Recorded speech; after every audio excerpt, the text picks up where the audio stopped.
Hey, it's me again. In this video, we're going to talk about an amazing herb called basil. Most people use this to flavor their food, which is a great idea, but it has some amazing health benefits that I want to cover.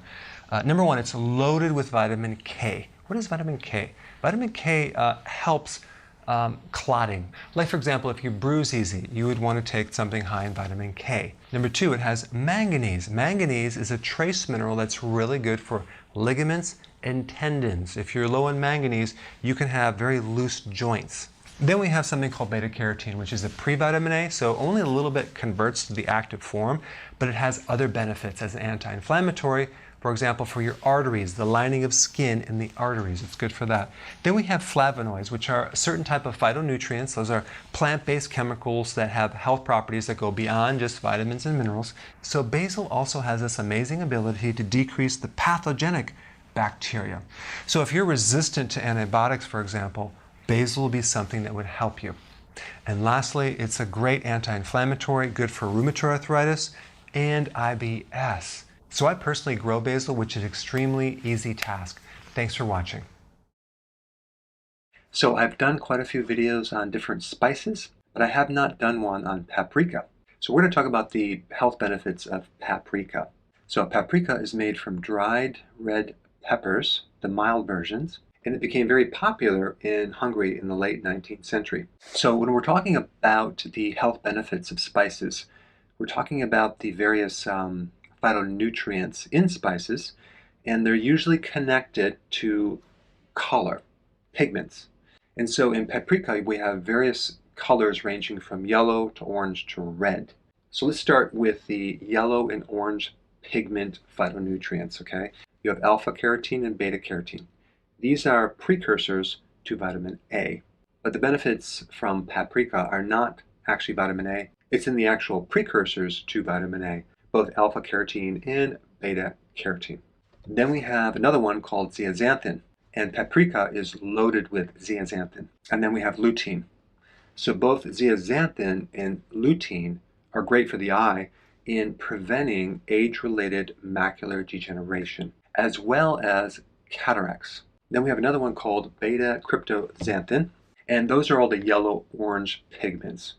And then we get into the red pigments, which include capsanthin and capsorubin. So collectively, all these phytonutrient chemicals create some really cool effects in the eye, in protecting the eye against degenerative problems. You have anti-inflammatory properties, you have anti-cancer risk, they have potential anti-cancer properties. Now when I say potential, I mean it's really impossible to isolate and do a study on these phytonutrients to help you with cancer because there's so many variables. You have the diet, you have the person's history, but there is some exciting research on the potential of contributing to decreasing the risk of cancer. So it's something that could help you. They also show potential anti-diabetic effects. The same thing applies. If you are not changing your diet and you're just using the phytonutrients in paprika thinking that's going to help you with cancer, it's not going to help you with cancer. You have to do the whole package. And also, there's some interesting benefits in suppressing UV-induced skin damage with these phytonutrients. So with all the data on the benefits of using various spices to improve your health, definitely include paprika as one of your spices you use, especially for vision. Let's talk about the best herbs for parasites. Now, what is a parasite? A parasite could be some microorganism, a worm, a bacteria, that basically lives off your body but doesn't give you anything back. At least your friendly bacteria exchange with you. They give you immune protection. They help make vitamins, vitamin K, K2, a whole series of B vitamins. They actually make antioxidants.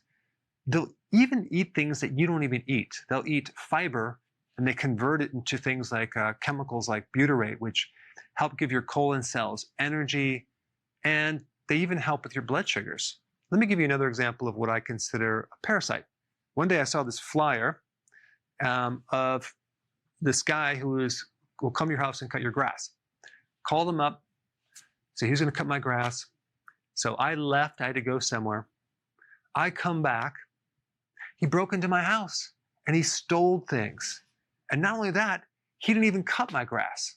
So that would be an example of someone taking something but not giving anything back. All right, so let's talk about some of the symptoms that might occur if someone has parasites. All right, number one, fatigue. That's a real big symptom. Weight loss, itchy private parts, bloating, you're nauseous, diarrhea. Now, what are the best remedies for parasites?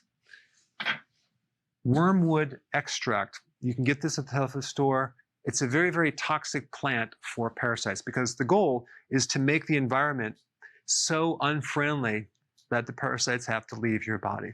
Number two, black walnut hulls. Very, very toxic to parasites. Garlic has been known to even kill parasites, and clove. Okay, this is the combination that I would recommend.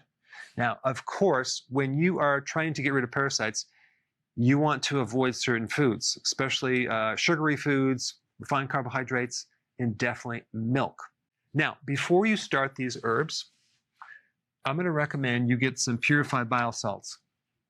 And you want to take, I'd say, maybe 3 through the day on an empty stomach. So maybe you take 1 in the morning, 1 in the early afternoon, and then maybe 1 before you go to bed. Okay, so do that for 1 day. Then the second day, you start on this protocol. Why? Because when you take purified bile salts, you will start to open up the flows of your bile ducts. And because when you start to take these herbs, it's going to kill off microbes. It can even break open the microbe, which could actually release endotoxins, which tend to shut down the bile ducts. And that's when you feel sick, when you're trying to do a detox or you're trying to kill off parasites or fungus. So I always recommend this. Take this one little step. Get your liver and bile ducts flowing first for a day, then do this. I've learned the hard way. I've done so many different cleanses and even parasite cleanses, and I end up getting sick because I didn't know about this. You keep those bile ducts open and keep things flowing, and you won't have any detox reactions. So when you take these as well, go slow. Like maybe take 1 of each, see how you do, and then the next day, take a little bit more, and a little bit more, until you reach the recommended amount on the directions that is on the bottle. Now, when you're doing parasite cleanses, I would do them for minimally 1 month, but maybe 6 weeks. And then at that point, stop taking it, see how you do. And it's not a bad thing to do this every so often, maybe every 6 months. And one last thing that I think is really, really important is taking apple cider vinegar on a regular basis. You can even give apple cider vinegar to animals to kill off their parasites. So this is a really good thing for humans as well. All right, thanks for watching.